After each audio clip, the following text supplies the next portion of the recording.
Hello, everyone. Welcome to the eResidency monthly webinar, live Q&A, as we call it. Sorry now. Nice to see you. So I can see that there are already well over 70 people here and more coming in as we speak.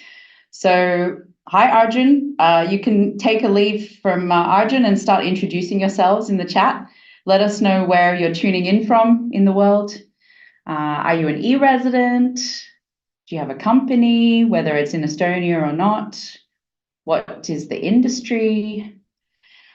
Maybe even little why you're here, what you want to know today would be really interesting for us to see. See Croatia, Malta, some Mediterranean folks here. It's snowing here, so much warmer where you are. Germany, France, Nepal. Wow, quite far from us. Hi from South Korea, from Argentina, Seattle. So we have, I think we are almost in every continent today, as usual, which is great to see. So we have a really nice webinar planned for you. So we have some really lovely guests. So I think we may as well get started because it's already 1 minute past 3 in Estonia. Right, I'm going to share my screen. And hopefully everyone can see the slides. So, as I said before, but I'll say it again because we have way more people here now. Welcome to the live Q&A with the eResidency team. And this is a great opportunity for us to meet people thinking about eResidency and for you to ask us questions to see if this is for you. Today, we have a few guest speakers, but first of all, we'll introduce the team members here. I'm Hannah, Head of Content at eResidency. Hi, my name is Alex. I'm the Marketing Team Lead at eResidency. And we have a special guest, Laura. Hello everyone. I'm Laura, happy to be here. I'm originally from Spain, from Barcelona, and now I live in Tallinn. So happy to share everything I know about the residency.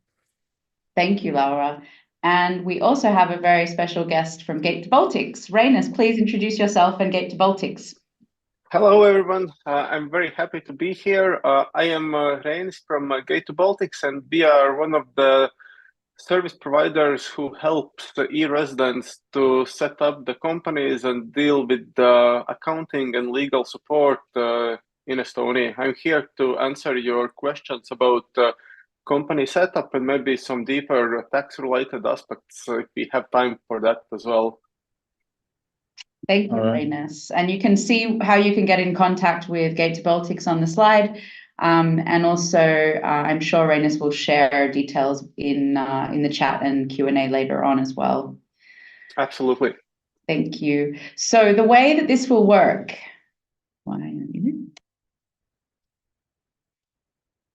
is we will cover 3 main topics today, and we're going to do the Q&A in 3 parts. So the first will be on becoming an e-resident, in general, what the application process is, eligibility, and collecting the card that you need.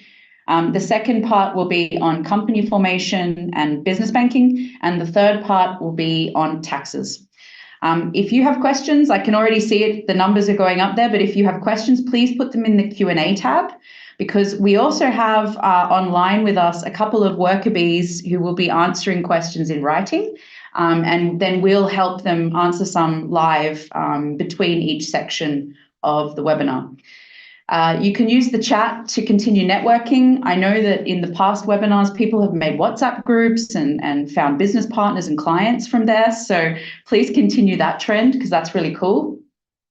And other than that, I think we can get started. So Alex, I'm going to hand over to you. All right, thanks, Hannah. Yeah, welcome everyone. Let's get started with the first section, that is, what is e-residency? So at the very core, e-residency is a digital identity that gives you access to Estonian e-services, which you can also use to give a secure digital signature. So Estonia's digital ID card, the digital signature that you give with that has full legal equivalency to a pen signature or a wet signature. So that's a really important part of becoming an e-resident and a really nice value. It's also a digital key to doing business. And of course, something we're going to talk about a lot today is about the community of e-residents.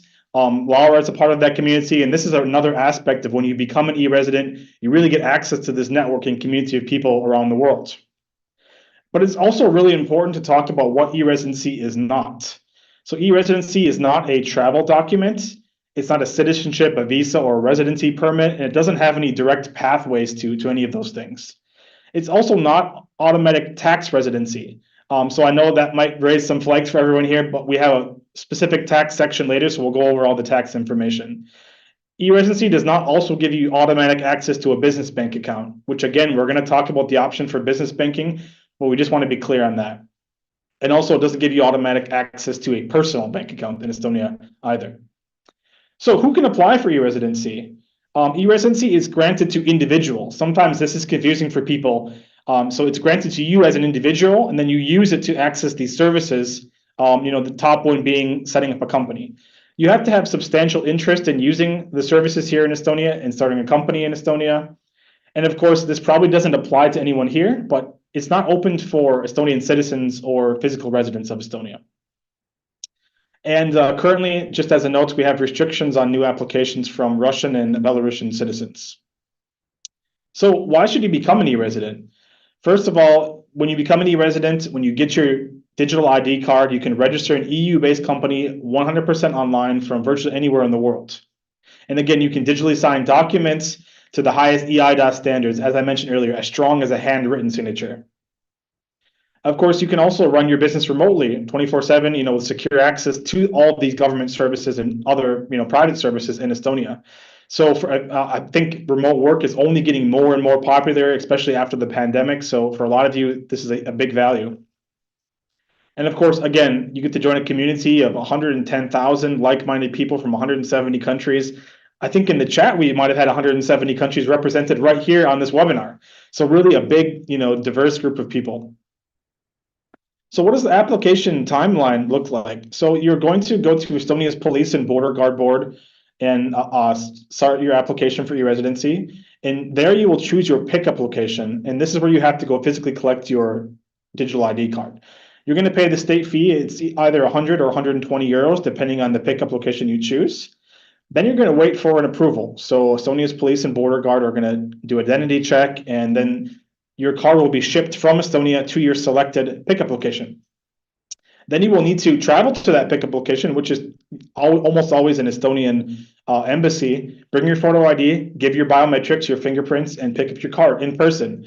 And just keep in mind that you will need to do that yourself as the applicant. And of course, after that, you can get started right away, activating your card, installing the software, and setting up your company. And this whole process generally takes 3 to 8 weeks, depending on where your selected pickup location is. So here's a map of the pickup locations we have around the world. And we have 40 plus locations. And you can see they're mainly clustered around Europe, but we have a few in North America, a few in East Asia and South Asia, and in the Pacific region. So find one that's close to you. And just as a note as well, if you need to travel to a pickup location, if you don't have one in your country, you do need the legal right to enter that country, to go pick up your digital ID card. So just keep that in mind. So we're going to take a pause here now and take some questions on the e-residency sort of application process itself. And while we're having a look, I'm just going to move to the next slide and ask Laura to maybe talk a little bit about her experience becoming an e-resident, starting a business, and eventually now living in Estonia as well. Hi again. So I'm Laura. I became a resident in 2018, and I was a freelancer back then. But like my background is in geography, so this idea of having a resident card of a different country was super appealing to me. So why I decided to become a resident was just for the thrill of like having an ID card in another country. And then while I was in the waiting time from applying to receiving my card, to being able to pick it up, it's when I decided like, okay, yeah, this has a lot of advantages, and I can move my freelance business from Spain into incorporate it and have it like a company and in Estonia. So like that decision making process happened through the application time. And it was great because, again, I was a freelancer. I was what you call a mompreneur, a solopreneur.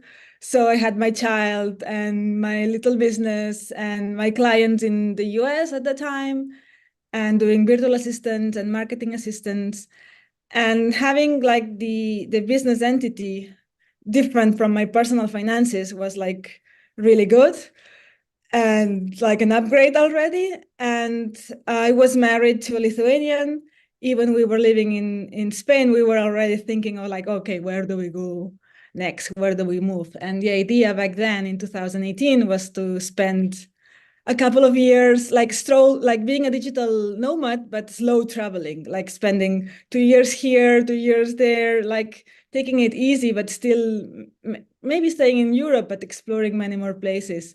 So that sort of happened. I got my card, I got my business in place, and then I realized how friendly and easy everything was.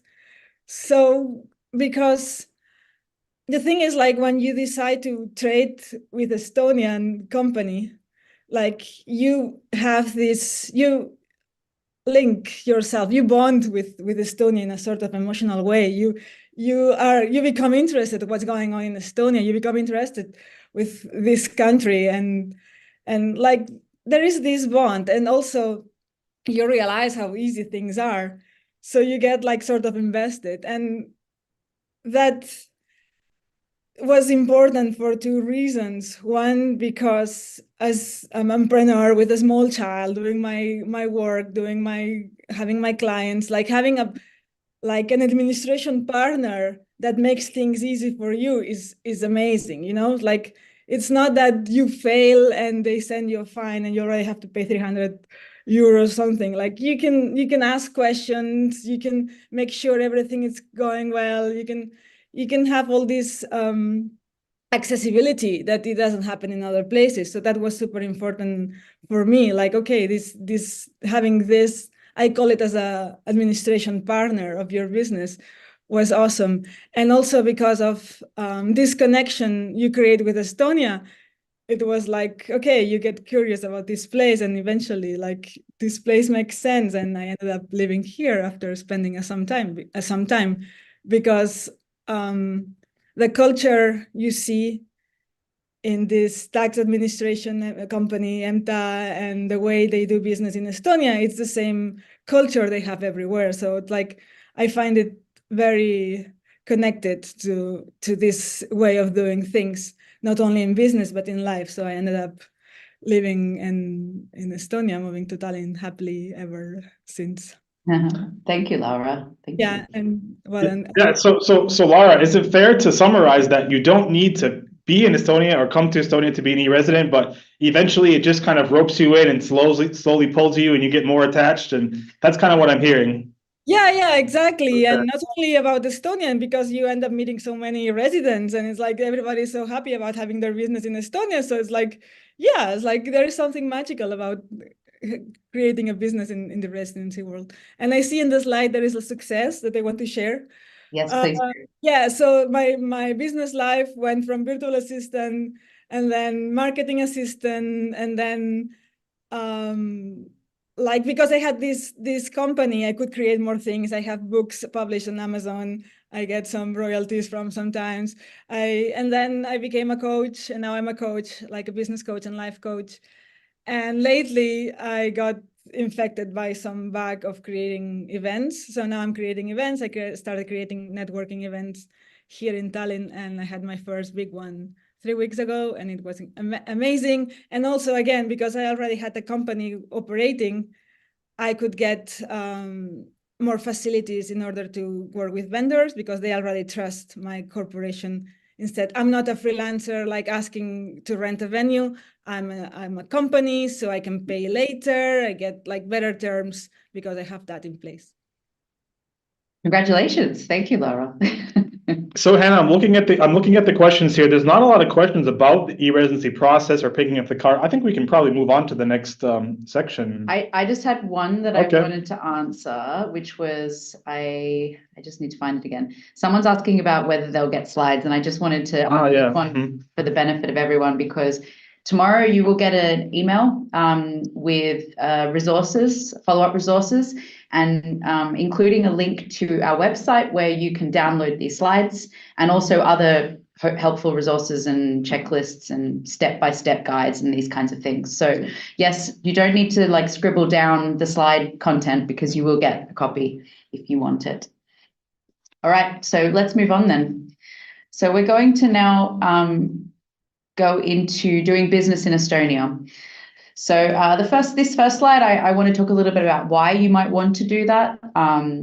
Our vision for eResidency is to be where entrepreneurs go to do business 100% digitally and from anywhere in the world. And we believe that we, as eResidency and as Estonia as well, have 4 unique selling propositions compared to other business environments around the world. The first is around ease. And we want to make sure that business is easy, whether you're starting, running, or growing. I think Laura already sort of covered a little bit here that the administrative side of things is much easier in Estonia than maybe in other countries. And you get a lot of help from very nice, helpful, kind government agencies like the tax department, for example, to help you with any questions you might need. It's all digital, so yeah, as our vision kind of represents, you can do anything with your digital ID card. You just need your laptop and a Wi-Fi connection. The second is around trust, and here what we mean is security, transparency, and digital security. So Estonia prides itself in being extremely like at the forefront of cybersecurity and data privacy and data protection in the world. So when you have a business here in Estonia, you could be very confident that it's in a safe place. Also, this trust refers to you doing business with other companies in Estonia, because you will always be able to do very easy due diligence. You can see there's full transparency about companies and their dealings online. So you'll always be able to know who you're dealing with in Estonia. The third is around opportunities. And here we're talking about funding. We're talking about finding clients from community. We're talking about investors trusting Estonian companies and wanting to invest in Estonian startups. And also for freelancers, on the flip side, it's that you will have a lot of time saved from doing the easy side of business administration. So you'll actually have more time to do client work and spend time doing things that you love. And the fourth is community. We've discussed this many times already, but you are joining a network here, and this is something that I think was surprising initially to the residency program. But we have a lot of very engaged e-residents, including people like Laura, who we call official community leaders, and also official envoys of the program, who help us discuss e-residency from their point of view as users of the program. I put here a slide with a lot of content, and so don't worry, as I said before, you will get a copy of the slides, so you don't need to worry too much about this. This is a lot of work we've done comparing Estonia, and particularly as an e-resident, with other business environments as a foreigner setting up a business there. And so I just want to cover a few points. The first is that it's extremely quick to register a business as an e-resident in Estonia. And if you compare that to some of the other jurisdictions around the world, it's much shorter. The second thing I want to point out is that it's only Estonia and the UK where you don't need an agent or a resident director or a visa to be able to start a business there as a foreigner. In Estonia, you only need your e-residency ID, and then you can start a company. Estonia also has, I think, along with probably Singapore, some of the best e-services in the world, and a digital ID card. Some of the other countries say on their business websites, business and trade websites, that they have e-services, but actually in real life they are, print a copy of this, scan it and send it to us. Or in some cases, you will need to still visit offices and do dealings in paper. And finally, hours to file tax returns per annum, so per year. Estonia has done the numbers on this, and it's about an hour a week, but that's even being quite generous, I would say, if you're keeping up to date with your tax returns for your company. So we're going to talk a little bit about the life cycle of starting, running, and growing a company, and how e-residency works in that respect. So when you register your company as an e-resident, you log into the business register or use a service provider to help you do this, and they sometimes have their own API formation services to do this. And then you can choose your business banking and service providers to help you. Once you're up and running, you use your digital ID card to sign documents digitally, contracts and client and new partnership contracts, for example, invoicing, these kinds of things. You can file annual reports online, or you can do a lot of this yourself, which I'll cover a little bit later, or you can also outsource an admin and get specialist advice from marketplace service providers. And I'll talk about the marketplace in the next slide. And finally, growing your company. So this is obviously where a lot of people have interest. We're building a lot of features and tools for e-residents to be able to scale and grow their companies. So we have a funding opportunities platform on our website. On the marketplace, you can find service providers to help you hire and grow from a PR and marketing perspective. And we also have an events calendar and a lot of community events and other conferences where we're located, where you can meet other founders, network with investors, and grow that way through networking as well. So let's go back to the marketplace, which I've mentioned already a few times. So on the eResidency website, you'll find our marketplace. And this is where we have built up a directory of 140 expert business service providers. So these are the types of providers who can help you with things like forming your company, doing accounting, answering legal and tax questions, and also with the growing things that I mentioned before. For most e-residents, you will only need, mandatory-wise, a local contact person. And this is someone who needs to be either licensed or they need to be a specific profession, for example, a chartered accountant or a lawyer. If you have a company in Estonia and your management board is located overseas, this is a mandatory service you will need. They're not acting as a director, or they don't have any liability or responsibility for your company. They're really just a messenger and a mailbox for the regulators here in Estonia, so they know that you have someone on the ground to deal with if there are any issues. So I highly recommend having a look on the marketplace to find help with starting your company. I know that someone asked a question about costs, so I will cover costs on this slide. So, but first I'm going to talk a little bit about the type of company that most e-residents will start. And this is the private limited company, or in Estonia, known as the OÜ. It's the most popular business form, not just for e-residents, but also for Estonians as well. I think almost every Estonian person I have ever met has their own OÜ, as well as their regular form of business. So it's very common to have one. It's like any private limited company, it limits shareholder liability. It has a very simple online registration process, which you can do with your e-resident digital ID card.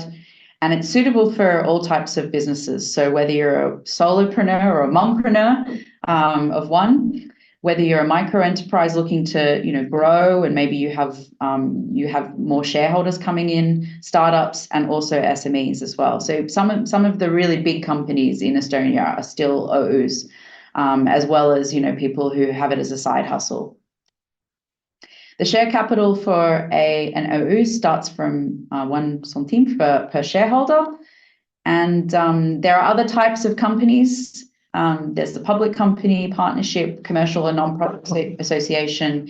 There are sole trader options and branches as well. And we have lots of information about these on our website. We're not going to cover them in great detail in this webinar today. So let's talk about costs. We've already mentioned the cost of e-residency. It's 100 if you pick it up in Estonia, 120 if you pick it up from an embassy. When you register an OU, you pay a one-off fee of 265 euros. So there's no maintenance fee, annual fee for having a company from the state perspective. You only just pay this once when you register. A contact person, that mandatory service I mentioned in the previous slide, you're looking at around 200 to 400 euros per year. Sometimes you might find that you can get it even less as part of a package of more services. So, for example, accounting, legal advice, company formation. Talking about accounting, we see that our service providers on the marketplace charge from 50 per month for sort of smaller transactional, one-off transactional type things. And it goes from there. And as I said, you can find lots of package services on the marketplace, which will go from 50 and up. So just using these very rough numbers that I've got here, we've come up with startup costs, which are for do-it-yourself, DIY, about 565 for the first year of operations. If you want to get some accounting support, though, you're looking at over 1,000 for the first year. So that's just something to be aware of. But you should also think about other costs that you might incur when you're budgeting to make a business. So, for example, if you need to travel to the pickup location to get your card, if you need to get a license, business license, or notify that you're in a particular industry for your business, that might cost more money to start the company and get advice about that. So have a think about these things when you're budgeting. Okay, let's talk a little bit about business banking, and then we'll go to some questions. So there are 3 options for e-residents, and I'm going to put them all up here because I'm not actually going to do them in left to right order. I'm going to start in the middle with fintechs. And the reason I've highlighted this in green is because this is probably the best choice for most e-residents when starting. And that's because you can open an account online, so you don't have to travel to start it. And there is a really big choice of fintechs that you can choose from to get started. They all, in the next slide, I'll show you some of these options and also some of the features that mean that you can use them very easily, at least at the start when you set up your business. One disadvantage, though, obviously, is they don't provide business loans in general. So, as you're getting more sophisticated, your company's growing, and you're maybe looking to get some loans, these kinds of things, then maybe you want to look at a traditional bank. And here there are 2 options. There's the Estonian bank option, and you can also get an account from other banks in the EEA, the European Economic Area. If you want to do the latter one, we've seen that this is actually quite a good option for people who already have an existing relationship. So, for example, they might already have a business in Poland and they have a business bank account with a bank in Poland. And we know that Polish banks or banks in other EEA countries have been willing to set up another account for their Estonian company or branch of their business. And then the third option is the Estonian banks. And the reason that I say this one is the third option, because it is traditionally more difficult for e-residents to get, especially at the beginning. It also is a little bit more awkward. You need to actually come to Estonia at least once and make a personal visit. And you need to be able to show to the bank that your business has a strong connection to Estonia. And what do we mean by strong connection? It should have at least 50% of clients, business partners, maybe employees, or an office here on the ground in Estonia. So that can be quite a difficult thing for a lot of e-residents who, might be remote digital nomad, and most of their clients are global. But the good news is that there are these other options. So make sure that you look into those as well, and don't feel defeated if you can't get an Estonian bank account straight away. So this slide here is sort of a very brief comparison of some of the business banking options we have on our marketplace. So the first two are traditional banks here in Estonia, LHV and Coop. And then the next several are fintechs. And I just wanted to point out a couple that you might want to look at more closely. So there are a couple with Estonian IBANs. So if you need an Estonian IBAN, for example, if you're working on like some of the platforms like Google or Amazon or Shopify, sometimes they require you to have the same IBAN as your company, even though this is actually not supposed to be under the laws of Europe. They said that sometimes still happens. So have a look at some of those fintechs that have the Estonian IBAN. And I just wanted to also point out there's a new kid on the block, the third last one, Finom. They are a new fintech on our marketplace, and they are getting some really nice reviews and providing some really good services to e-residents. So if you've been looking for a while and you still can't find anything, maybe you haven't checked out Finom yet. They could be a good option for you. All the fintechs, they provide some form of card, in most cases a debit card. They all do international payments. Again, they don't do business loans yet. And also, we also have a list of payment gateways on the marketplace. So if you're if you want to put a merchant payment gateway on your website, or if you are looking for an off-the-shelf solution to sell products, you can have a look at some of these options as well if you're in e-commerce. Okay, let's stop there. And I'm going to take a breather, and Alex, maybe you can bring out some of the questions, or Reinis or Laura as well. Yeah, thanks, Anna. You can take a break for sure. I think our colleagues have answered a lot of the questions. And just a reminder too, if you could put the questions in the Q&A, not in the chat, because yeah, the chat just gets really difficult to follow, what's going on there. So let's see here. I think there's a question here about oh, they're being answered so fast, actually. Yeah, there's another option of Wamo. So I think the representative from that company is also a marketplace member. They're in the chat talking there, so you can go talk with them about that option. Someone's asking about minimum share capital requirements. So did we cover that in the next section? Okay. No, I already did. Oh, we covered that. Okay. So yeah, the minimum share capital, we talked about that. So it was changed recently to €1. So that used to be 2,500. So that's made it easier and less cost for you to start your business. So hopefully that answers that question. So someone's asking, where can we find the marketplace? If you go onto our website, and in the top of the navigation, there's a menu called Service Providers, and it's the first under that. And so you'll be able to filter, you'll be able to compare, you can look at reviews, and you can find service providers that fit your needs.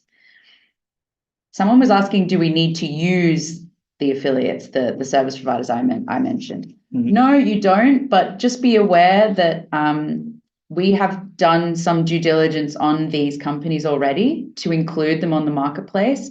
So they've already been vetted in that sense. So if you go with a service provider that's not on the marketplace, we can't guarantee that they are doing things as we would want them to do. So as I said, you can, but it's sort of at your own risk. Make sure you do due diligence before signing up. Someone's asking if they can open the company in Estonia without the physical address.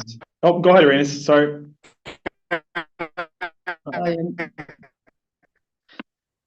You're breaking up a little bit for us. For you. Sorry, is everything okay now? Yeah, we can hear you. Yeah. Sorry, I just wanted to comment on bank account issue. I think that this is something that a lot of people brought up in the Q&A part. So, well, obviously, e-Residency team or service providers or actually anyone else in Estonia cannot affect the individual policies of institutions that are opening accounts. Either these are fintechs or these are standard banks in Estonia. But what I can say from our personally every part of the world, then in some way or another, eventually customers manage to open accounts. So it is not really correct assuming that what's the use of the company if you can't open account, because it may take sometimes longer, sometimes faster, but in general, at the end of the day, it is possible to open an account. Obviously, I don't mean about clearly blacklisted jurisdictions, but like on very general level, I'm saying that we have no companies that are not able to open accounts, at least for us. Thanks. You know, there's a question here with two upvotes about what's the difference between running a business in Estonia and running a business in Germany. So, you know, one thing we hear often is about the costs. We know, for example, that to register the GmbH in Germany, which is one of the comparable legal entity formats, there's a minimum share capital of 25,000 euros, for example. I know that Germany also has a little bit more simplified one that's cheaper, but still that alone is a big cost savings. We also know that in Germany, we have some comparisons on our blog about doing business in Germany. So maybe you can do a Google search for that. But yeah, Germany is one of the fast growing countries for e-Residency just because of that administrative burden that Germany places on entrepreneurs in many cases. And so many German entrepreneurs find it much easier to set up in Estonia and lower cost, and also just saving time in that setup and running process. Laura, I have a question for you that you can maybe help us answer. So someone's asking, do you need to have an Estonian company to join the community, or is only being an e-resident enough to connect to the community?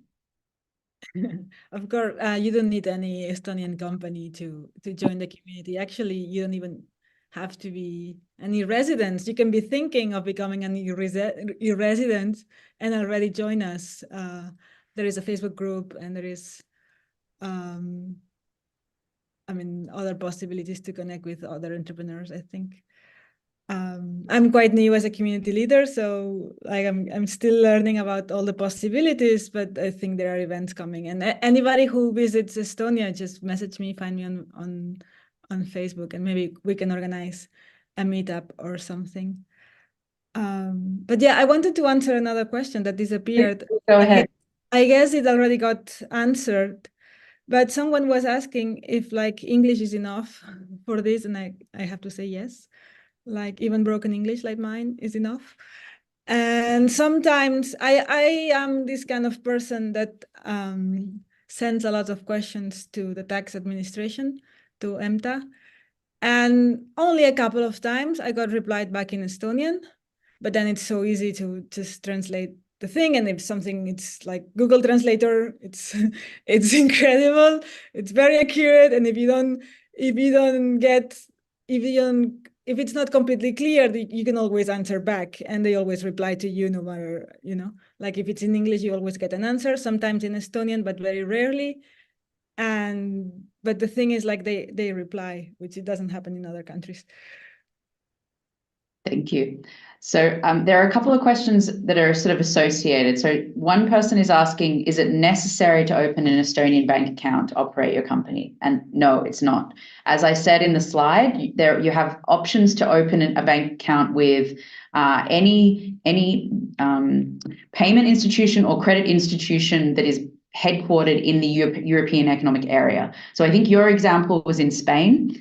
And so if you're in Spain, for example, you could maybe approach your Spanish bank, if you have an existing client relationship, and ask whether they would open a business account for your Estonian entity. Or you could go with any number of fintechs that actually, I think there's quite a few based in Barcelona, or at least have a branch in Barcelona and have Spanish IBANs, and some who have Estonian IBANs. So no, there's no legal requirement that you have to have an Estonian bank account with an Estonian company.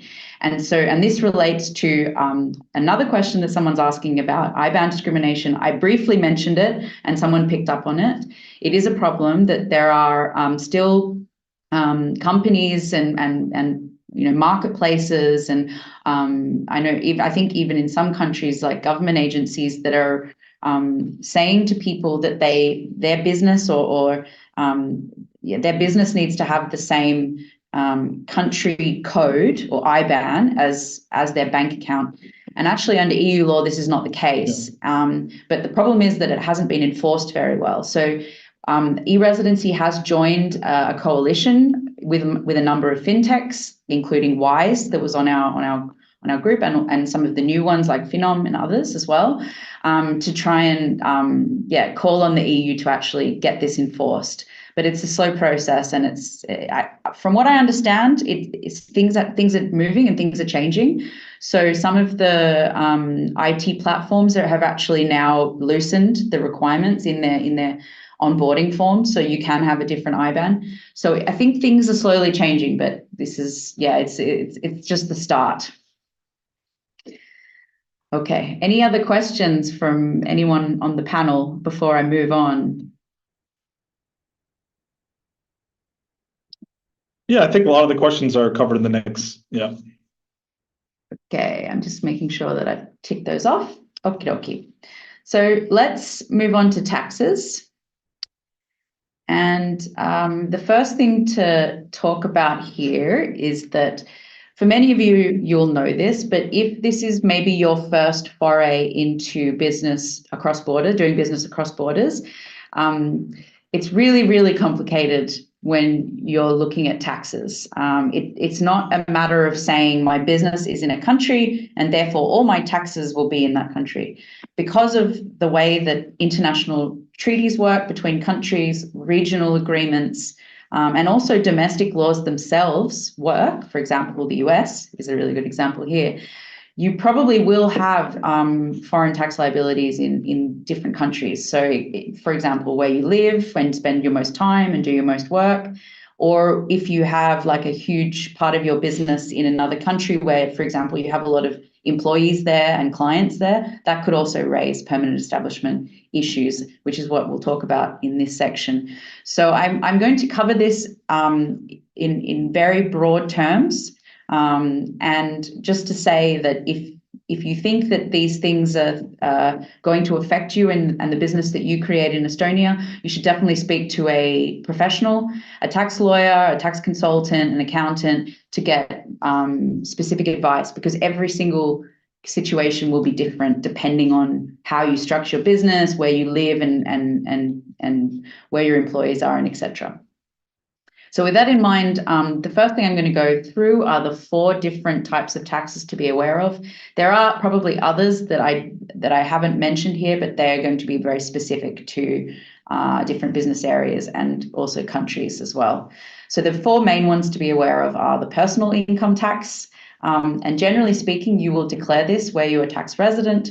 So for the majority of people, that will be where you live, especially or spend most time. Over 183 days is normally about the time limit. This is where we always get the question from digital nomads. I'm not a tax resident anywhere. What do I do? Well, it's really difficult to prove that you're not actually a tax resident anywhere. And we also recommend that you think about your future and actually make yourself a tax resident somewhere. Because if one day in 5 years' time you're looking to get a bank loan for a home, for a mortgage, or these kinds of things, the bank might say to you, where's your tax history? And if you don't have a tax history, you may have difficulties getting a mortgage, sometimes even getting a bank account, and doing business as well. So I know that it sounds like the most perfect world not to pay taxes anywhere as a digital nomad, but please think carefully about your future and about what you might want to do in 5-10 years when you're settling down. So that would be my answer to that question. The second type of tax to be aware of is the corporate income tax, and I'll talk a little bit more about this in the next slide. But the general rule here is you'll declare taxes for your company where your company is registered, tax resident, and or it has permanent establishment. And I'll talk about this in the next slide. The third type are social taxes. So in some countries, this is known in different names: employment taxes, labor taxes, superannuation, pensions, unemployment contributions. This is sort of all the things that come under this umbrella of social taxes. And this is generally what a business is paying to the government for its employees. And so generally speaking, a business will declare these taxes where the employees are located and registered. And the last one is VAT. And we could do a whole webinar on VAT, which maybe one day we will. But just think that in the EU they're slowly harmonizing VAT, which is really good news. But at the same time, there's a lot of things that are still done country to country. So luckily, with new regimes that they brought in a couple of years ago called the one-stop shop and import one-stop shop, things have become a little easier, especially if you're selling lower value items to supplying to consumers. So in that aspect, just think that the general rule is, with exceptions, online sellers can declare in the EU country where they're VAT registered, but there are thresholds. And this is for business to consumer supplies.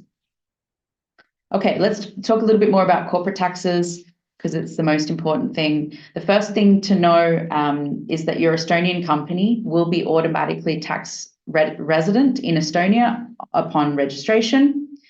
But you also need to think about whether you have activities in other countries which would raise a permanent establishment. Activities here includes things like you make management board decisions in another country. You have employees in another country, particularly like high-level employees. You have intellectual property registered in, or assets like cars and office equipment, and maybe even a manufacturing location. If those things are in other countries, there's very, very strong likelihood that these activities will raise a permanent establishment. And that will mean that you will have you'll have tax liabilities in that country, most likely. E-residency is not a tax residency, as Alex mentioned at the beginning. This means that e-residency won't exempt you from those foreign tax liabilities. The good news is, though, that Estonia has signed a number of double tax treaties with different countries around the world. And so you should be exempted from paying taxes in Estonia if it looks very clear that your company is a tax resident or has a permanent establishment in another country. As I said before, though, you shouldn't be double taxed, but contact a local tax consultant to get proper advice on this, because this will be very, very, very specific to your situation. Okay, so Estonia has been ranked, by the Tax Foundation as the most competitive tax code for 10 years running. It has minimal tax regulation and relatively low rates compared to other countries. But the main difference in Estonia is it's very different from other countries. So in most countries, you start paying taxes as soon as you start making money. As soon as you have some money coming in, you have a tax liability that goes to the government. But actually in Estonia, that's not the case. So there's actually no annual corporate income tax in that strict sense that I just mentioned. Instead, you pay taxes when you distribute profits. So in the form of dividends to your shareholders, for example. At the moment, the rate is 20%. This is on the net. The rate is going up next year to 22%. Just be aware of that. VAT in Estonia, so this is only for supplies made to Estonian consumers, is 22%. If you're selling to consumers in Germany or Spain or Austria, make sure you check the VAT rate in the country where you're actually making the supply. It's mandatory to register your company for VAT in Estonia if your turnover is over 40,000 euros per year. And as I mentioned before, the EU has started to make some streamlined schemes like the one-stop shop and the import one-stop shops. So that is starting to make things a little bit easier for doing VAT in Europe. In Estonia, taxes can be declared and paid online. And EMTA, I think I've mentioned this already, the tax authority here in Estonia is extremely helpful. They have an email that's dedicated for non-resident taxpayers. And I think they say officially that they have 48 hours to answer queries, but I've written questions to them before and received an answer in just a few hours. So, and it's very helpful, very practical advice with lots of resources as well. So if you have any questions, particularly about Estonian taxes, I recommend reaching out to the Estonian Tax Board. So you may wonder why I just spent 2 slides before this saying you may not pay taxes in Estonia and then talking about the benefits of paying taxes in Estonia. And there are ways that you can ensure that your corporate taxes are paid here and not in other countries. And this is where we talk a little bit about substance. So these are things that you need to do when you're structuring your business and building up its operations to be able to say that your company really is only a corporate taxpayer in Estonia.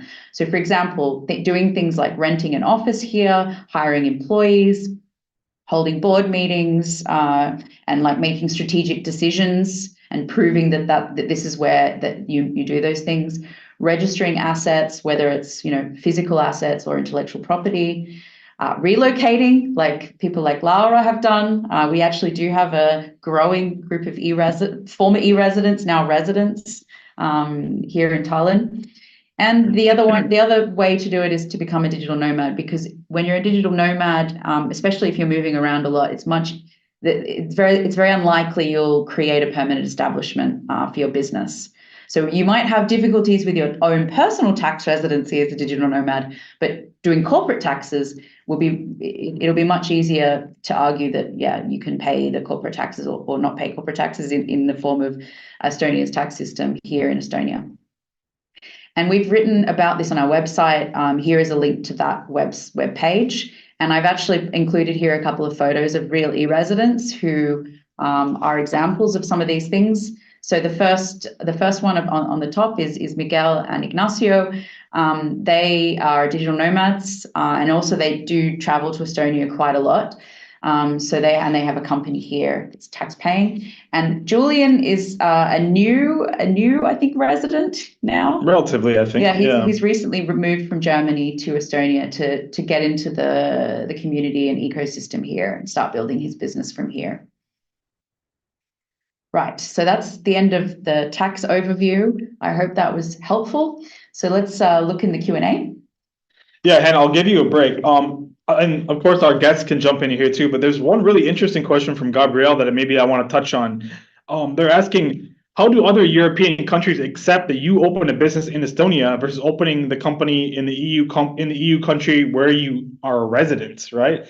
So this is interesting because the EU is a single market, right? So I think one answer for this is that I think it's confusing for people sometimes, but when you open a company in Estonia as an e-resident, it's not like an e-company or some special thing. It's the same type of company that an Estonian resident or citizen would open. It's the same legal entity. So that's really important to keep in mind.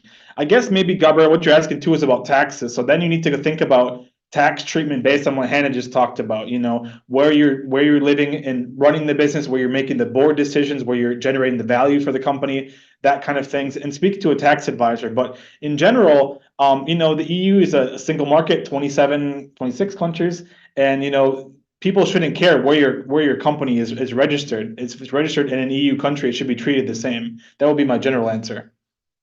I'm also seeing a couple of people asking about like how they can move to Estonia if they're not European. There are a few different visa options you can look at. The digital nomad visa is probably the best one because it has the easiest eligibility criteria to meet. So have a look at that one. And I have seen that someone else is asking about the digital nomad visa.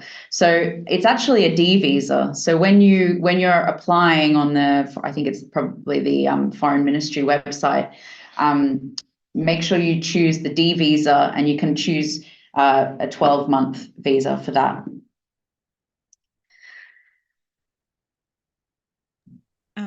Let me answer a question. Sure. Please. Someone in the chat, well, I lost it. So Federico was asking how long it takes to open. I know he said like he was saying like about 5 days, and I have to tell that it takes 5 hours or less. I mean, the longest time is to coordinate with the person that's helping you, but then I think they do it in half an hour. So I think, yeah, I did it in 5 hours when I started. So it's not waiting 5 days, the same day. service. Yeah, and I also share the Facebook group on the chat. If someone wants to join our Facebook community. And thank you.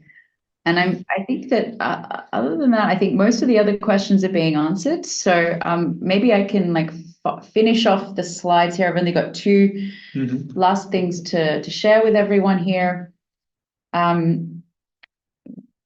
Once you leave the webinar, you'll get a feedback survey pop up on your screen. I think it has 4 questions only, very, very brief. So I would really appreciate it if you give feedback, because we really do read through your comments and try and take them into account for future webinars. The second thing that you can do is, if you have more questions after this, or you feel your question hasn't been answered, we have a subreddit that you can find if you just search, I think, eResidency subreddit. There's also a Facebook group called eResidents of Estonia, and so you can ask questions there, and you'll get answers from other eResidents and service providers as well. Or you can contact our support, and you'll find the contact form for our support on our website. And finally, if you're ready and you haven't done so yet, please apply. Do it as quickly as possible, because as Alex told you earlier, it can take a few weeks to actually get your card and start a company. But yeah, hopefully we've convinced you that it could be a good option for you. So hopefully we can welcome you to the community very soon. Here on this slide, there's a QR code, and this will take you to the web page that I mentioned before, where you can download the slides and you can find other resources. So I'll leave this up for a little bit here, and also say that while you're there on our website, have a look around, because we have plenty of other resources around taxes, around banking, the country comparisons that we kind of touched on a few times. We actually have just updated our community page as well. So have a look at the community page, because there's lots of really nice links there, and guides and videos as well from eResidents. What else? Yeah, another thing is our website now is fully in Spanish. So if you're more comfortable reading information in Spanish, check that out too. And we're in the process of doing the same in German too. So give us some time. Give us some time, and soon we'll have 3 languages available.